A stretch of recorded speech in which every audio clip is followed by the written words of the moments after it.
dear presidents, dear rabbis, thank you very much for the opportunity. And I know that we are in delay, so I would like to be short but to the point. And I'm more than delighted to be here. And I'm on a mission from the Prime Minister himself, who asked me to be here and to talk to you on these issues that are moving all of us in Europe and all over the world. Let me frame my words in two chapters. The first chapter is the foreign context, and the second chapter is the Hungarian context. Speaking point by point. The first point is, in a certain sense, a bit Hungarian, but also international context, is the Hungarian-Israeli relations, which are, as you might have seen in the last couple of years, they were really developing quite strongly. The first prime ministerial visit to Hungary by an Israeli prime minister just happened a bit more than 2 years ago. The Hungarian prime minister was there many times. There are different reasons for that. Of course, Netanyahu and Orbán, they belong to the same political family, so they are both conservative politicians, and they come along well on a personal level. The second reason for that, for the growing interest in Israel towards the Hungarian government's policy, is that the Israeli government is, in a certain sense, on the same track regarding the security questions that were raised here by many of you, by actually all of you, the security questions regarding the Jewish communities in Europe. And the Israeli government knows very well that the Hungarian government is doing its utmost to secure the life of the Hungarian Jewry. And it's a Jewry which is numerous. As you might know, the Hungarian Jewry is around 100,000 people, which is by the rate the highest in Europe. By number it's not. By number it is the French. But by the rate it's actually 1% of the Hungarian inhabitants are of Jewish descent. So we have a lot to do, and especially they are, as you might know, more than 90% of the Jewish people in Hungary, they are living in Budapest, in the capital of the country. It has historical reasons. Unfortunately, the Holocaust that was destroying the Hungarian Jewry in the highest numbers, in a certain sense, the Budapest Jewry could somehow survive. And that's the reason why in Budapest we have a huge Jewish community, a Jewish renaissance, we can call it. You know it very well. We have cultural festivals and all that, and the Jewish people are in security. They don't have nothing to be afraid of, at least to our knowledge of today. The second, and of course, what we took as a policy regarding the migration crisis was a policy that Israel, in a certain sense, practices since its existence, since the State of Israel was founded. And of course, the State of Israel is, in a certain sense, of course, not public and not that much openly, but they do understand what we are doing on our southern borders to keep away the illegal migrants from Europe, because there is a connection here between anti-Semitism and illegal migration flows to Europe. But I will come to that point as well. The second point is defending Israel in front of international organizations. What we have to see is that in international organizations like the European Union, I know that it's not a classical international organization in a certain sense, because it's also internal law for us, EU members, but also it's in a certain sense, as we don't have a federal Europe yet, and I hope that we are not going to have a federal Europe in a classical sense like Germany has, or like Germany is organized, or United States is organized. I don't think that that's the future way, but that's another lecture.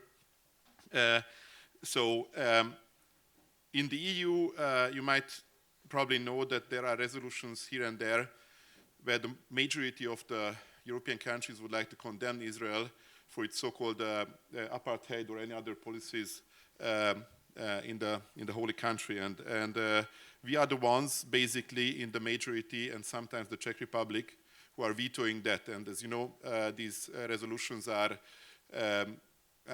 can be obstacled by only one veto as well. We are successful in vetoing resolutions against the state of Israel. The UN context is also endangering, because in the United Nations there is a strong bloc which is fighting against the existence of Israel. So what we can do as Hungary, as a small nation in United Nations, is that we try to we block everything what we can, and we support Israel with the majority of our votes. But of course that's not enough, and that could be done more also by other states as well. The third point, if I may go back a bit to the migration issue, shortly I just read the quite revealing words of the Swedish Prime Minister, who said that there is a connection between migration and atrocities against the Jewish population of Sweden. That was probably the first time since 5 years that the Swedish Prime Minister acknowledged a fact which has every thinking people has seen since years, that there is a linkage between that. That's what we say from the beginning. That's why we have to stop illegal migration to Europe. That's our conviction. That's what we do on our southern borders. But we can, of course, only defend our southern borders. We are not in charge of any other border at all. We can only say our opinion. And we know that there are very forceful people who are behind the organization of illegal migration to Europe. In that context, let me put the so-called George Soros issue into a clear light. George Soros is organizing illegal migration to Europe. He's basically a persona non grata in Israel. He cannot enter the country because he's undermining the security of Israel. If we say the truth about his doing in Europe and other countries, we are acting in a responsible way. I don't think that we should do it a different way. If you don't speak it out, some countries, some people, some media are charging us with anti-Semitism only because we say that Soros is organizing illegal migration to Europe, but that's a fact of life. We can, of course, deny it, but it doesn't help us a lot. It actually obstacles us in seeing the truth. And of course, if I say that Mr. Soros is a persona non grata in Israel, then no one can seriously think that the Israeli people are anti-Semitic. So that's to clear the issue that, of course, I've also said it in an interview a few weeks ago in the Hungarian media, which was published by the newspaper, which is close to the Chabad community, that there is one issue where we always going to defend Mr. Soros, and that's his origins. We are never going to, nobody is going to attack Mr. Soros for his Jewish origins, but we speak out what we think that he is doing, and this is not, we don't think that this is right.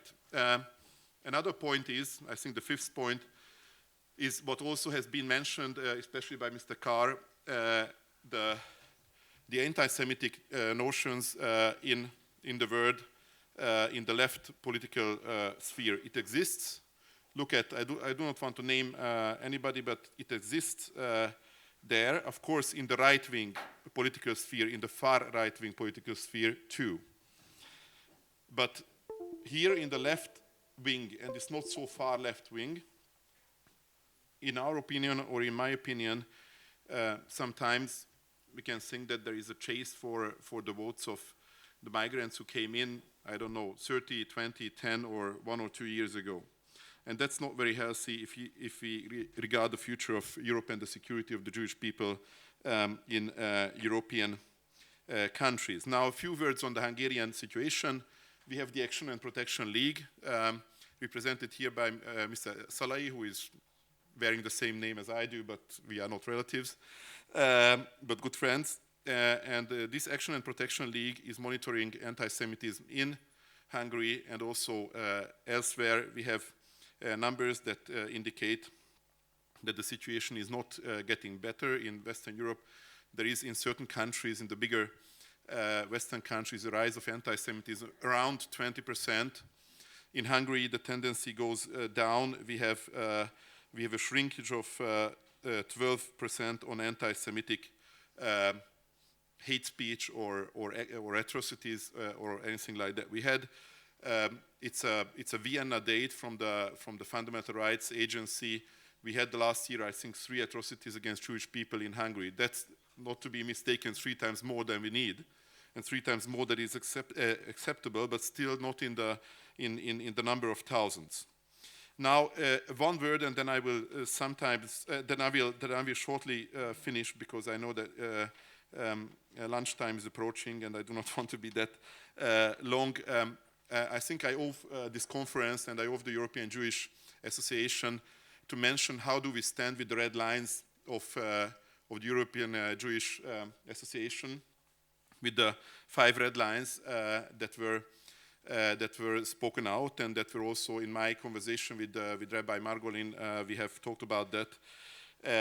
So the first point is the IRA working definition. The IRA working definition is accepted in Hungary by the government and is supported by all the political parties in the parliament. Point 2, there are no parties in government exposed to anti-Semitism, and there are not going to be in Hungary. We are not going to let it through. The Hungarians are not going to let it through. There is no way of political support of anti-Semitism. That's very important. The third point is BDS activities, where I can say that, of course, according to the previous point, BDS activities are not accepted in Hungary. Holocaust denial and hate speech are punished by the law. So that sometimes, I know that this is a bit contradictory if you look at the US, for example, the US practice of complete freedom of speech. According to our history, we think that Holocaust denial and denial of hate speech is a must, because we have in our history some points that do require that. The fourth point is freedom of religion. The freedom of religion is fully given in Hungary. As you know, we are supporting the Hungarian churches like the Jewish churches as well. So this has always been a question that was easy to answer for me. And the fifth and last point is the anti-Semitism coordinator question. Well, we do not call it anti-Semitism coordinator, but I'm the one who is in charge of that. As you can always talk to me as State Secretary of the Prime Minister's office, with the emphasis in the Prime Minister's office. That means that this is a major, a very important issue. It's not Foreign Ministry, it's not anything else, but it's the Prime Minister's office. And if you would like to combat anti-Semitism from that most important pillar of Hungarian politics. I would like to thank you again for this opportunity and that I could speak in front of you. I wish you all the best for the conference. I'm kind of like a bit same as Mr. Carr. I also have to go slowly, but I wish you all the best and hope to see you soon. Thank you very much.